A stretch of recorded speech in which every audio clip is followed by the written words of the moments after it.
Hi there, welcome to the Culture of Life podcast of Human Life International. I'm Tad Wojcik, the Mission Research Specialist, and this is Father Shenan Boquet. Let's get started. Today we'll be talking about children and the meaningful life. You've written a few articles about this, probably several articles about this over the years, but at least in the last year, a few articles. And the issue is on birth rates, having children, marriage, family. It's sort of a larger issue. And I was just wondering, Father, if you could describe to us a situation with respect to birth and birth rates in the U.S. and in other Western countries. Sure. So Tad, good to be with you again. And so, it's good for us to always bring these conversations up, often, because, out of sight, out of mind. Right. And, and I think most people in the United States don't realize the situation that we, as citizens of this country, are currently in.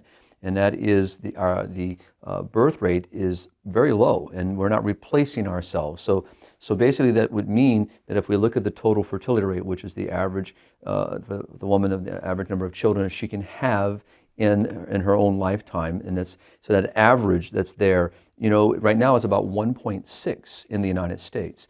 And so we basically need 2.1. Now, people are probably going, okay, right, the replacement 2.1, the replacement. But really what that means is 3 children. What you're looking at is that the average family, would have 3 children. Because if you only replace yourself, right, you're not adding to the mix, if you will. You're not adding. So that's why we see that quote, 2 point. So that you realize that we want to increase the population. Replacement rate is not ideal, right? That's no, just by like any means. No, I'm not promoting that by any means, right, exactly. So, and coming from very large families, and so obviously we want to see that couples be open to life. Not the number that's the issue, but it's important to look at the numbers to see where we currently are. And for anyone that's been in our conversation on the life and family issues realizes that the birth rates and the total fertility rates have been well down across the planet, and the numbers are very low, and it's been, people have, spoke about the demographic winter, the demographic bomb, and, from, not only from our spiritual side that we as Catholics would be talking about with regard to the sanctity of marriage, the conjugal act, the fruitfulness of marriage, the openness of marriage to children, but then you have the other side of the equation, which is also that practical, side of it, is that lower population. What are the consequences of that? What happens, if we reach a point where we are well below, the replacement level? How does this impact our social services, our healthcare services? How does it impact, the issue of social security? And here in the United States, if you're in a country where it's socialized medicine, socialism, how do you fund all this? Where does this money come from? And for us here in our system, obviously taxes, is one way the major way of receiving revenue to support the various programs. Well, that's taxed on individuals who are working individuals. Right, it's based on posterity. The future is posterity. So you just got to look at these numbers and realize that there's something wrong here. And the consequences of those numbers are very dire. And we're not pessimists here, but at the same time, we recognize that there is a reality. And if we continue down this path, that the danger is not only both spiritual, it's also, economic, it's physical. And we need to really be honest with this. And so that's kind of why I keep this conversation going, so that people really take onus of it and realize what's happening. And for any of us who have been in this for a long time, we know. We got to just look around our neighborhoods. When I was home for Christmas of recent, I grew up in neighborhoods where, all you saw was children. And I know the technology's changed. There's more inside games now and so forth. But, to not hear children playing outside, not to hear, and, we weren't icebound or snowbound. There was no storm outside. Right. It was just a normal, Louisiana day, a little warm, unusual for winter, but no children. It's so sad to see. And I think it's, the family values, the beauty of family life, the beauty of children, the wonder of children, the awe of children. The narrative of our country and the narrative of our world today is really an anti-child narrative. It's, children are burdensome, they're costly, they're inconvenient, and so this is what we're all up against. So the numbers really tell us of something underneath the number. What's driving those numbers? What's causing those numbers? So it's good to talk about this, periodically. And as I do, as you said, I try to make it part of a conversation as much as I can. A few times a year at least. So you mentioned that currently in the U.S. at least, it's probably, I would think, worse in Western developed countries and also in China and Russia. It's awful, I know there, but the number 1.6, which is, that's 5 points below 2.1 replacement rate, which, like we said, is not ideal. That's just the minimum that you would need to replace the current population. Exactly. Last November, in your article, Children in the Meaningful Life, you mentioned that poll from the Pew Research group said that 44% of non-parents say it's not too likely, quote, not too likely, that they're going to have kids, or not at all likely. So that's up from 2018 when it was 37%. So that's still a minority, but it's a huge minority. I mean, and among those who are having children, we can assume they're probably not having very many, 1 or 2 maybe. So I guess the question is, from like a cultural commentary standpoint, what can you say, Father, about how it's come to this point? And, as you ask, basically the question is, why don't people want kids? Right. Well, and I think that's important, Tad, and for us and our audience nothing happens overnight, and nothing occurs in a vacuum. Mm-hmm. So what we're experiencing now is decades of this narrative, and the narrative, maybe didn't start out directly, with, you shouldn't have so many children. A good friend of mine, who is, he and his wife were fortunate in the sense of being blessed with a large family, and, not long ago they were in the grocery store together as a whole family, which is not always easy, getting all the kids together. So most of them, they're separate. This was the first time that this particular cashier sees them all together, and made a really very disrespectful comment, to them. Basically giving not giving the impression, but just basically saying, your large family is part of the problem of our, affecting our culture, affecting our climate, affecting our environment, and so basically your footprint's too big. And this is what people hear, and this is what people believe, and what the Pew Sitter really does by its numbers, it kind of exposes, in other surveys, of why people kind of feel the way they feel. But we shouldn't just look at it as, oh, that's what we feel today. Like I said, you just quoted a number. Just a few years before, the number was in the 30s. Now we're in the 40s, which means this trend, if we do it another 5 or 10 years out, we'll see where the numbers are in the 50s. Could be in the 60s, because it's just really working very quickly. So all this began with, obviously, the sexual revolution. It began with modernism. It began, with Western values that, really were more consumeristic culture, commodifying everything. Everything's a commodity. You're happier if you have a bigger house, if you're happier if you have more cars. All these things are values that people begin to want and desire, and these become the meaning and the purpose of their direction.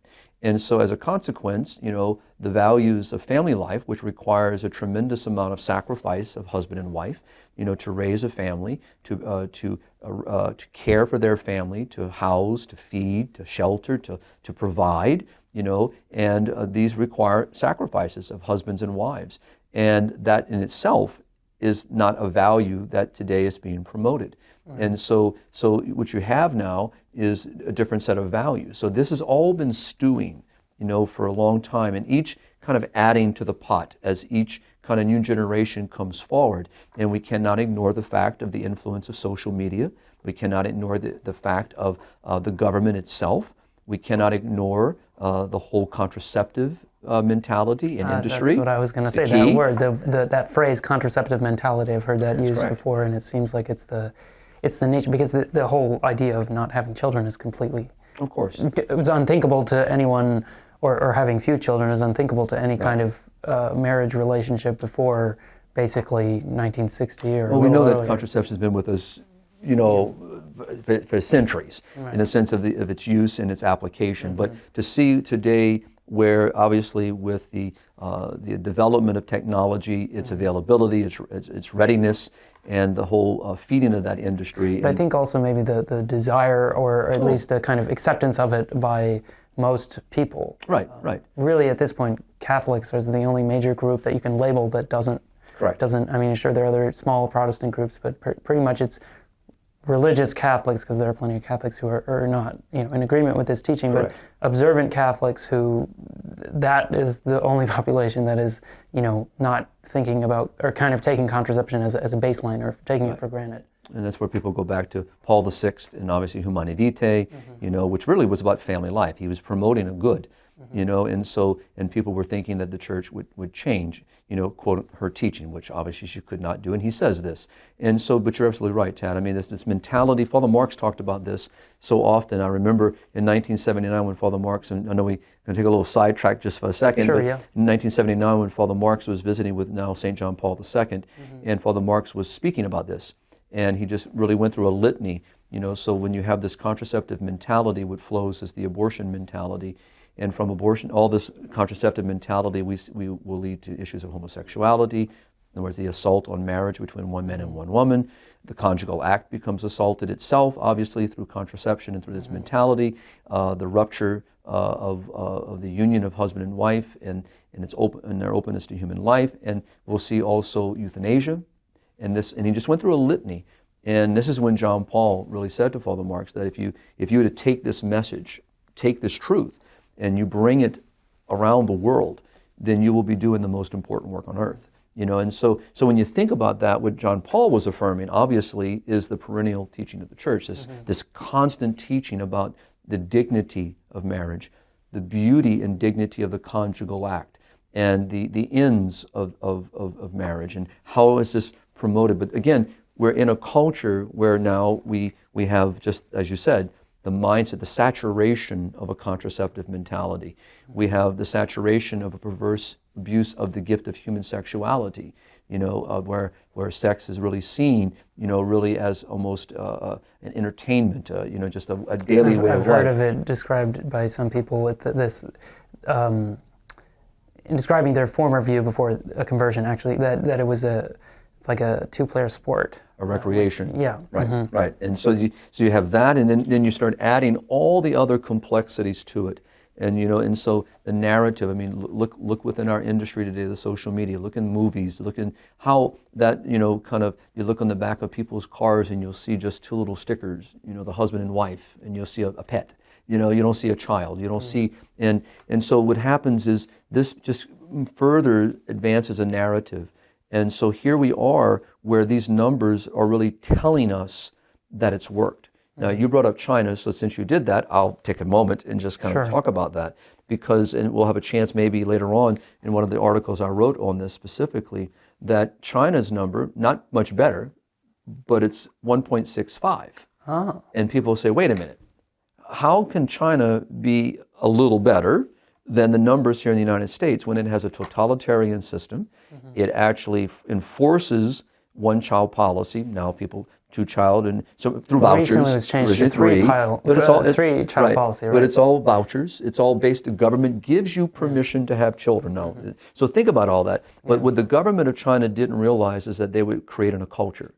And now they no longer have to worry about those basically enforcing, because it's just accepted. They got to go the other way around now. Now they're trying to, that's why you see the changes, but it's not working because the mentality is so entrenched. They created a culture. Now let's come to the States. Well, we don't have the government directly telling us how many children to have. There are no vouchers for children, that, you get one, I get two, you get three, whatever it may be, but yet we have sunk below China. And that tells you, that the narrative has really found its mark. And so until that's what these numbers are telling. They're very telling.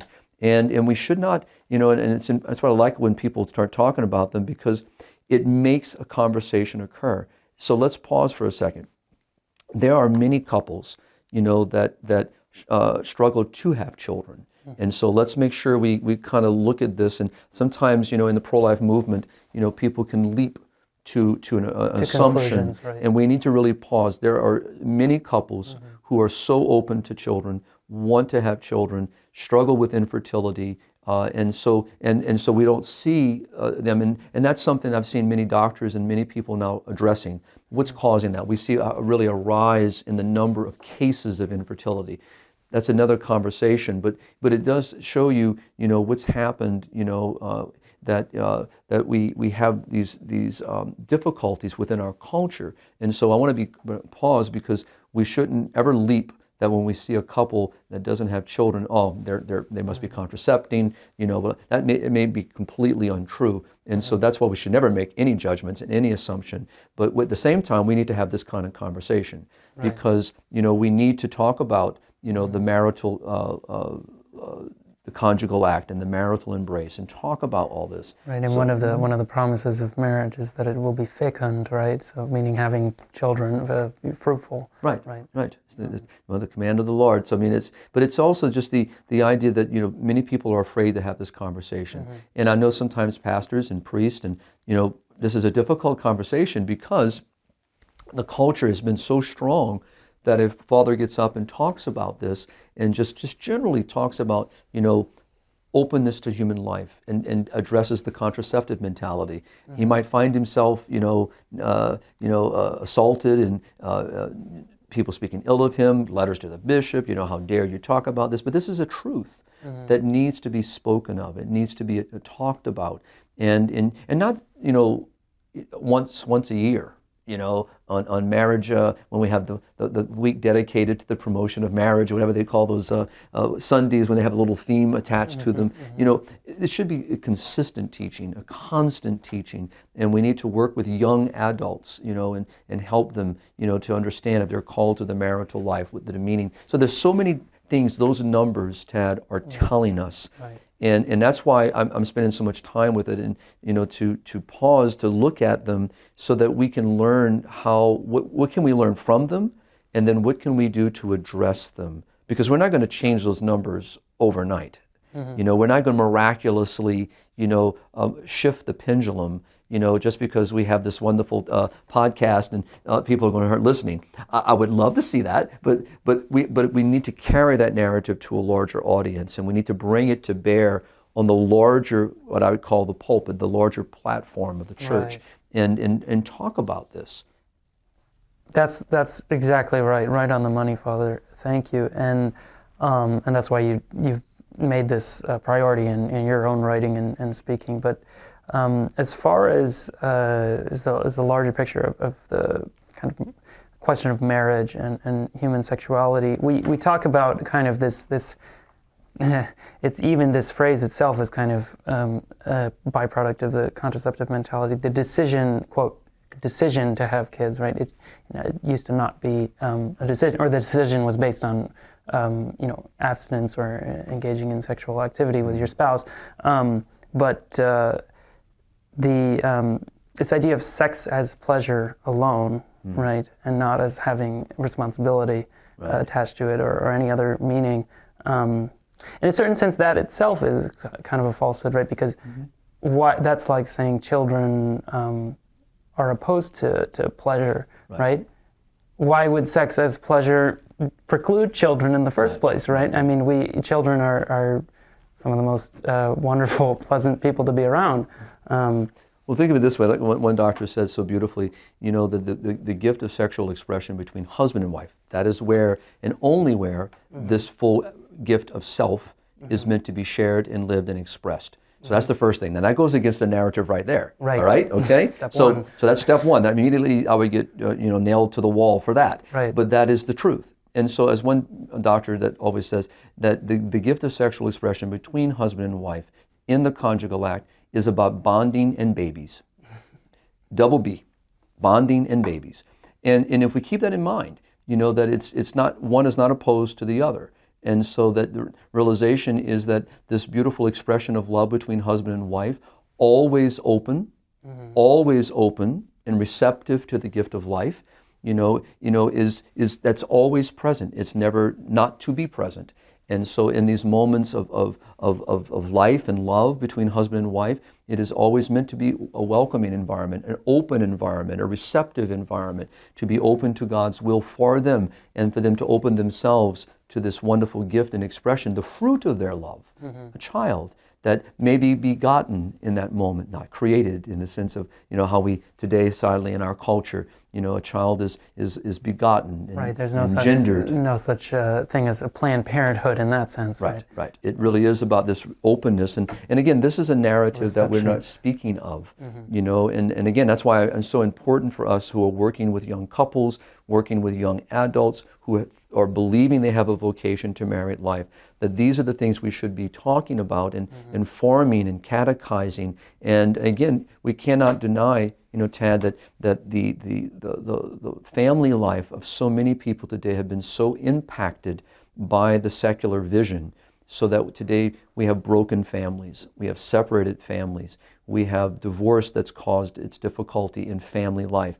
So many of our young people today are being influenced, coming from, good family background, but yet broken families, wounded families, and all that affects. I think even families that have a smaller number of children, Correct. Because, as St. John Paul II said, I don't remember where he said this, but he said the greatest gift parents can give to their children is siblings, brothers and sisters, right? And that's about that openness and receptivity. It is the challenge. It is, and just to have this kind of conversation gives the impression, that we're trying to tell people how many children. There's been no number discussed, other than we're talking about a fertility rate and a replacement rate. But that's a scientific Exactly. question. What we're talking about is, what are the ends of marriage? What is the meaningful purpose of the conjugal act? What is all this about? And these are the things that are not being discussed and talked about, obviously, in any social media platform, other than these kinds of platforms in Catholic faith and our evangelical brothers and sisters that are trying to promote the values of the natural family. So, Catholics are not alone in this, obviously, but as you said very, very accurately, that we are primarily the only one addressing the contraceptive issue. And so that's important for us as Catholics not to be ashamed of. We should not be afraid of speaking out and speaking to these issues. And this is what's going to help those numbers, because one of the things that numbers also reveals, Tad, is the fear that couples have. Right. That the fear of having a child. Now, some of the surveys tried to, kind of give the impression that people are concerned about climate change and so forth. Some surveys will show numbers, obviously, but really the dominant issue is the fact of fear.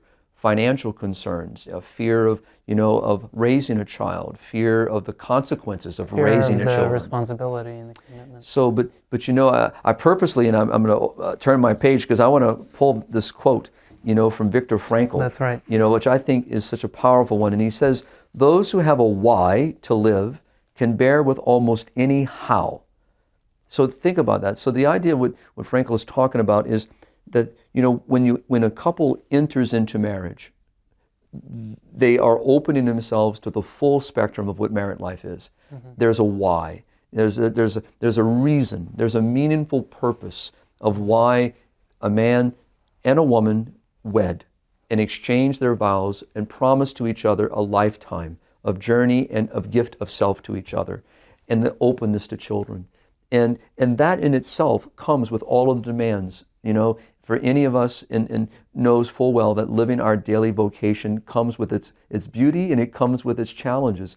But because there's a value that is important to us, we embrace it all. We welcome it. The ups and the downs, the joys and the pains, and the demands and the sacrifices. And this is something that goes against the narrative, right? It goes against the narrative, says, have everything you can. Be happy. Don't let anything get in the way of your happiness. It even says that it's kind of common in these questions, but it's another sort of value switch. It's the responsible thing is to not have children rather than to have children, to be open to children. Correct. That's right. That's all. The responsibility of sexuality is openness to life and to obviously to the spouse. Exactly. And why that other narrative is there is because you have a different vision.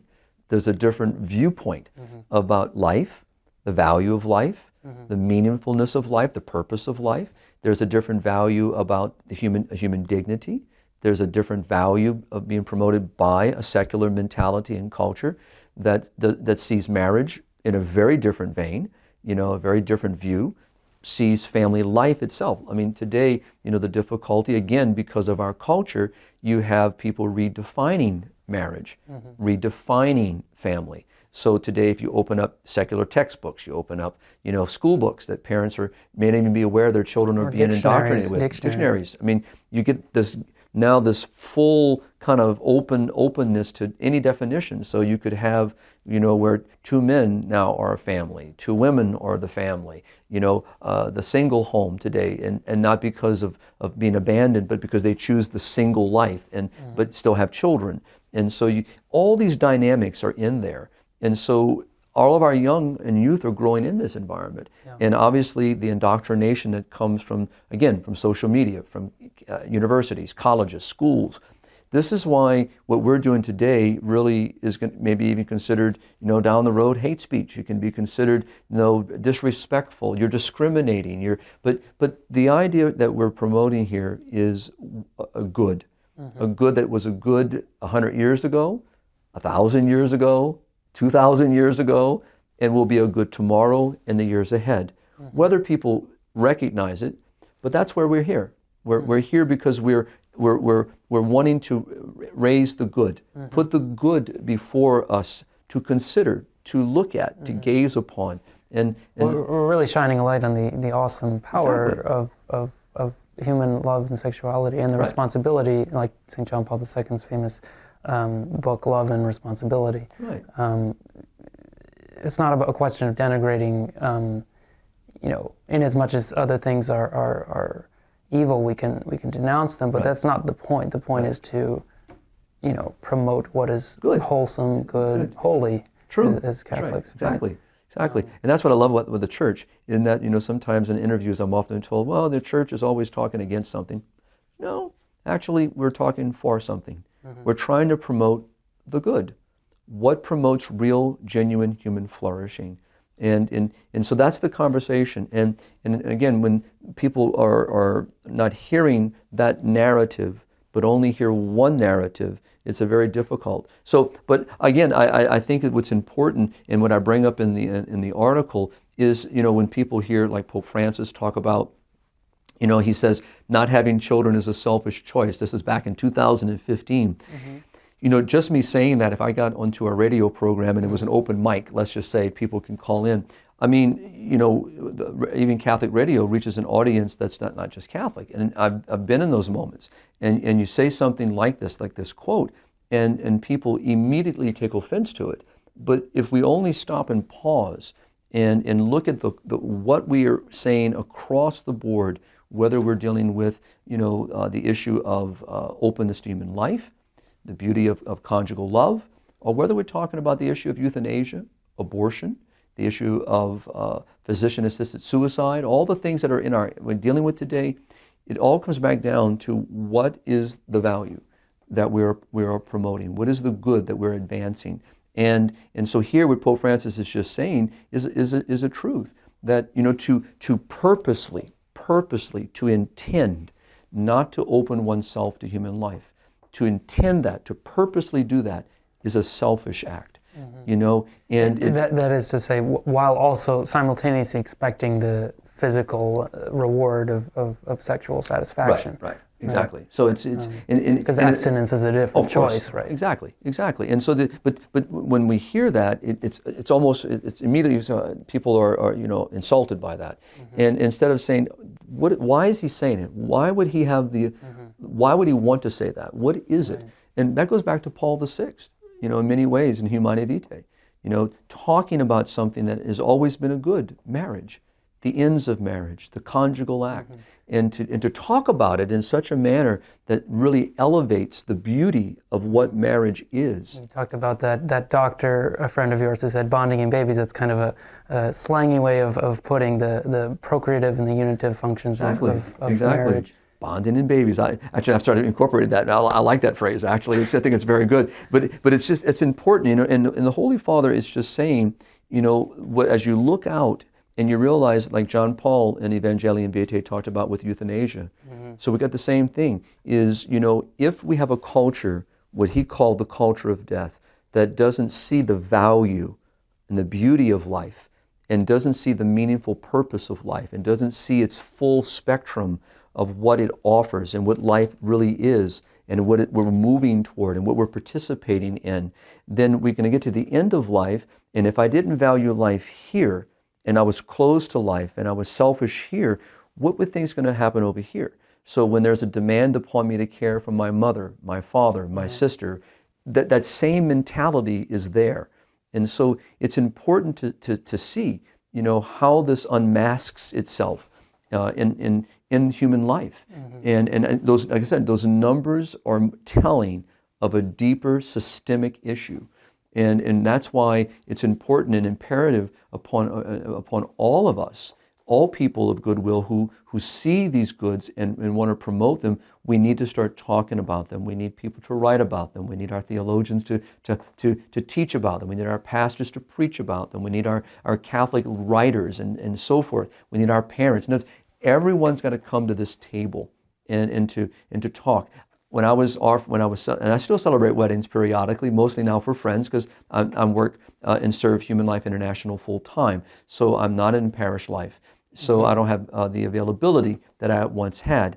But in every, preparation, but especially during Mass for the wedding, I talk about the beauty of marriage, and I talk about the beauty of children, and I even challenge the whole congregation. Because there are many young couples out there, right. And to say to them, don't buy the narrative, of the world. Open yourself to what God wishes and what God is desiring and the wonder that God has created. And many times at the reception, because I go to the reception, for a while, and it's so wonderful. Most will come up and just have questions. Because no one's talked to them about it before. No one's mentioned it to them before. And sometimes you get the other side, and that's okay. But it opens up a conversation that would not have happened if I had not brought up the conversation. Right. So we shouldn't be afraid of that. And so again, this is why I keep coming back to it, because it really is an issue. And from another point of view, just so that we're honest here, we've had many secular personalities talk about the other side of this equation, which we should not ignore, and that is, what are the consequences if we keep down this path? We brought it up in the very beginning. What are the economic impact? How does this affect our social services? This is something spectrum. Elon Musk, of all people, recently. Well, I guess you would maybe expect him to say interesting things, but brought this issue up, which is interesting because most billionaires are kind of on the opposite end of the spectrum. Right. But he sort of sees the data. He's just looking at it from that practical, pragmatic, economic standpoint. Exactly. That it's unsustainable. And demographers actually, speak about, that there is a point where it tips so far down that there's no recovery. So now, I've seen many different numbers. And so I don't need to bring that up in here, but because I'm not seeing something that really says this is the number. Right. A lot of things play into that. But we should not ignore that there comes a point, where there may be no recovery, for a given culture, for a given, country, that if they keep, and if you look in Asia, some of the lowest, total fertility rates, birth rates, replacement levels are the lowest in Asia. In Eastern Europe. In Europe as a whole, right. And we deal with these numbers. We talk about these issues in our mission field. But you look at Japan and you look at other places within that Asian Oceania community, they're very, very low. And so it's very scary, to realize that an aging population is occurring and the replacement is not there. And so what is this? What's the impact, to that aging population who have worked so hard, sacrificed so much, and made choices, and so here they are now, where there's no one below them. They've not, some of them, to the point where they're literally hovering about one. Right. Again, it's a lack of posterity. Right. So, Father, I wanted to talk.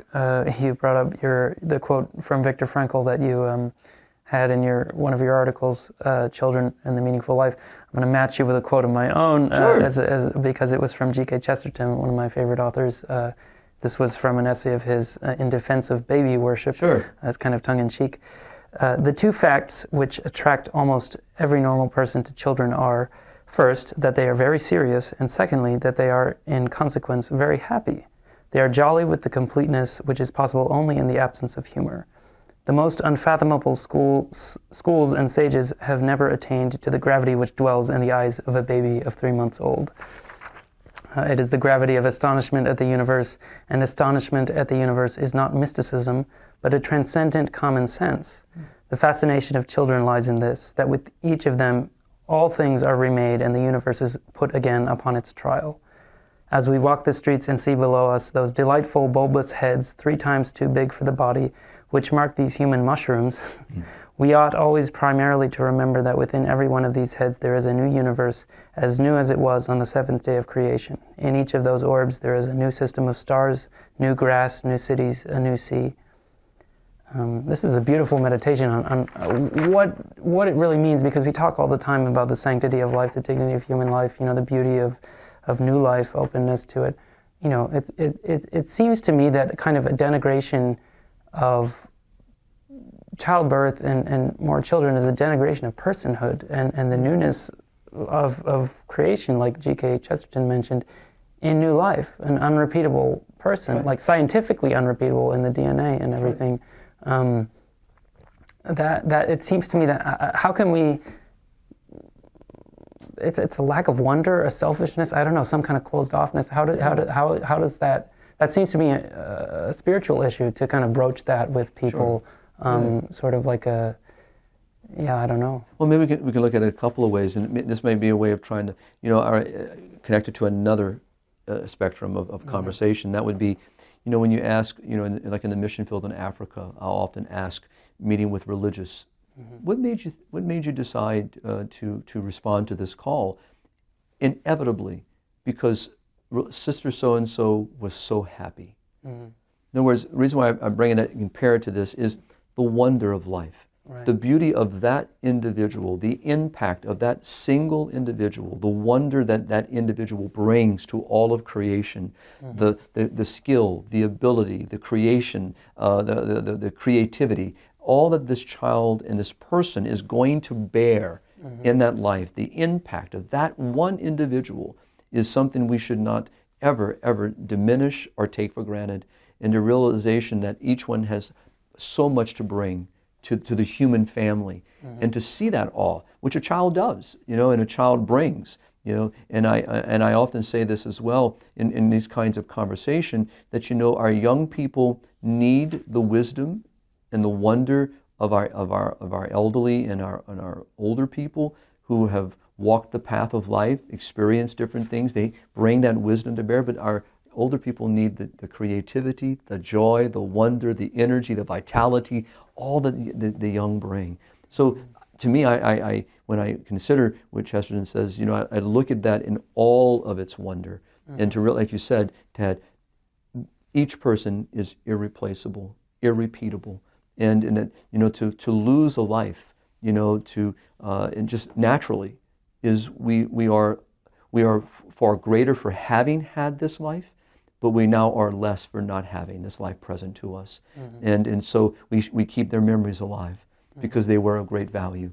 And so this is something that we need to really also consider as we have these kinds of conversations, and so that we see the value of life, the wonder of that life. So again, I just return, to back to the beginning with those numbers a little bit, just to kind of help our audience, just to, in a sense, by hearing me say it again and again, might make us really question ourselves. What's my understanding? Am I aware of what makes these numbers really what they are? What feeds these numbers? What's creating these numbers to be so low? What's the mentality out there? What's the systemic reasons that have brought us to this pivotal moment? And I would say that this is a pivotal moment.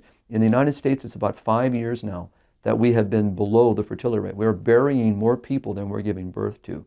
And what masks this is immigration, right? So the numbers in population seem, to be steadily rising and so forth, but that's immigration feeding those numbers. It's not the actual birth of children, right. So we're reaching a point where, these consequences are going to, and that's what Musk is talking about. He's looking at it, a person who is in the commercial business. He's looking at it from an economic point of view, a financial point of view. And, we should not ignore that. I mean, that is real. and the various, all of us who appreciate the value of healthcare, we appreciate the value of our education system here in the United States. We appreciate our infrastructures. We appreciate getting and driving on a nice interstate. Well, what makes all those things possible? What funds all these programs? It's money. And that doesn't just come off a tree, all right?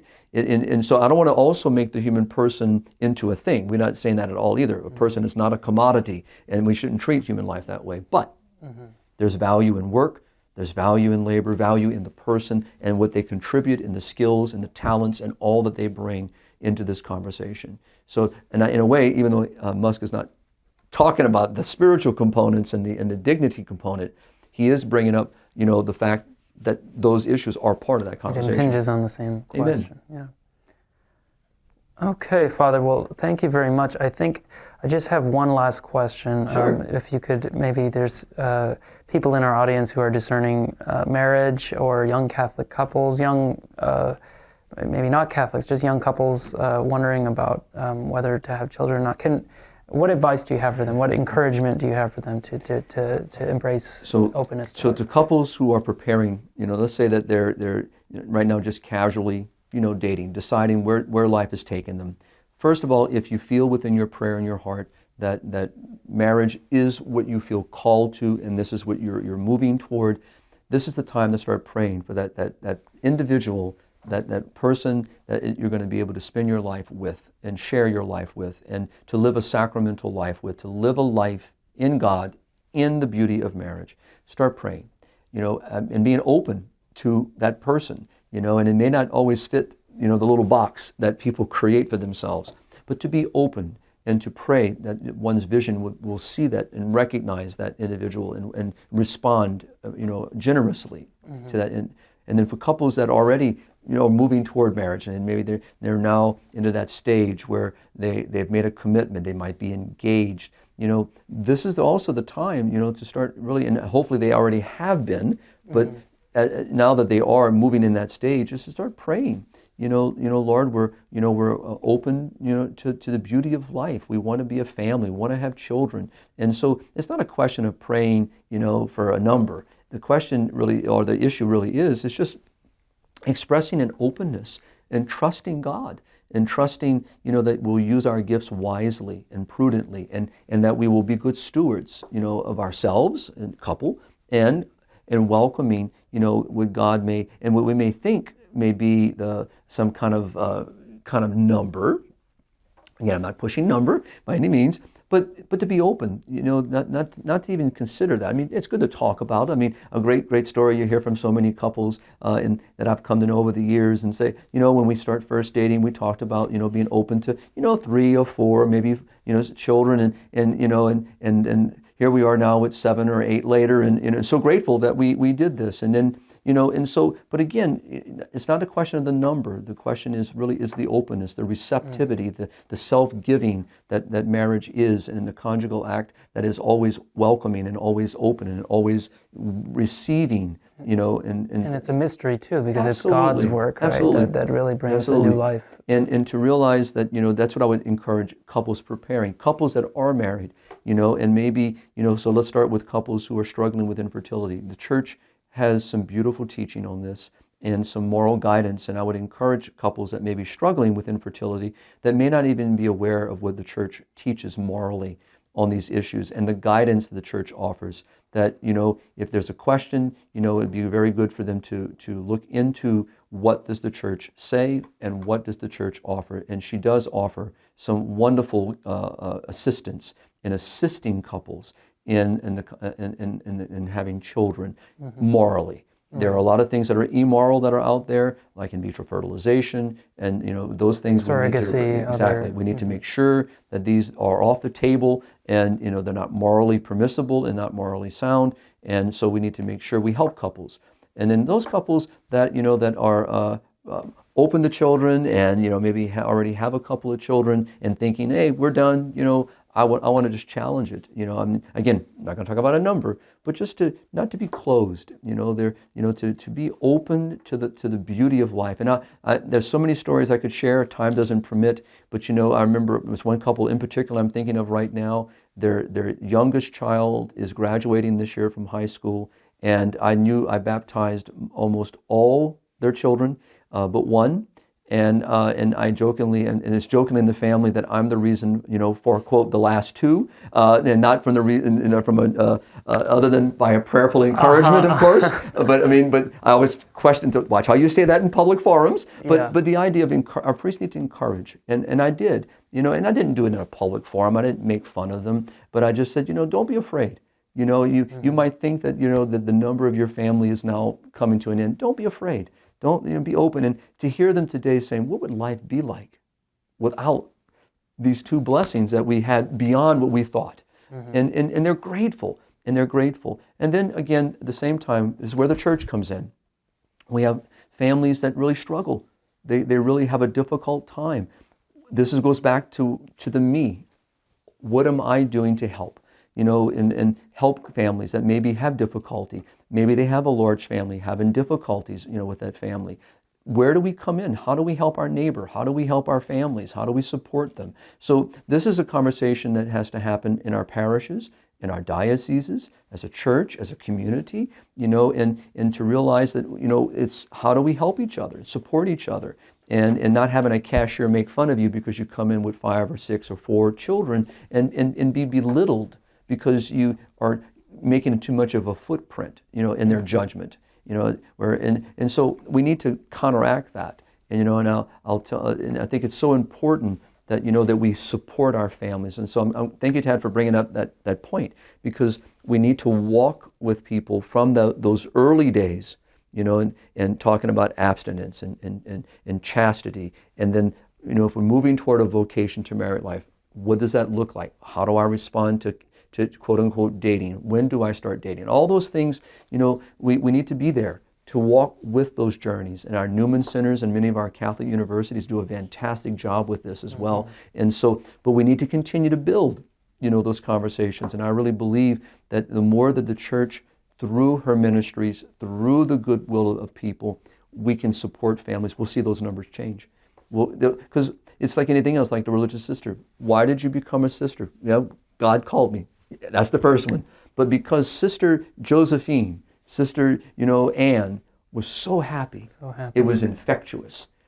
What about couples who have with children? Are they infectious? Did they give a joy, to others that says, I'm open to that too. Right. And that's the part we have to keep doing in encouragement. So I thank you for having a conversation with me today about this, and Absolutely. I'm hoping that the people Father. that are listening, we've stirred up some conversation, maybe some questions, and maybe they'll do a little research on their own. But I think it's a conversation that, Tad, you and I will have more and more as we do more of these moments on our podcast, because it is a very important conversation to have. Absolutely. And to not allow the narrative of our culture to tell us where to go and how to live. And this is a good opportunity. So thank you very much. Thank you, Father. And I think we can close with that. Thank you for watching the Culture of Life podcast from Human Life International. Everyone, please like and subscribe. Like this video, subscribe to the channel, and check out any links in the description. Have a good day, everyone. God bless.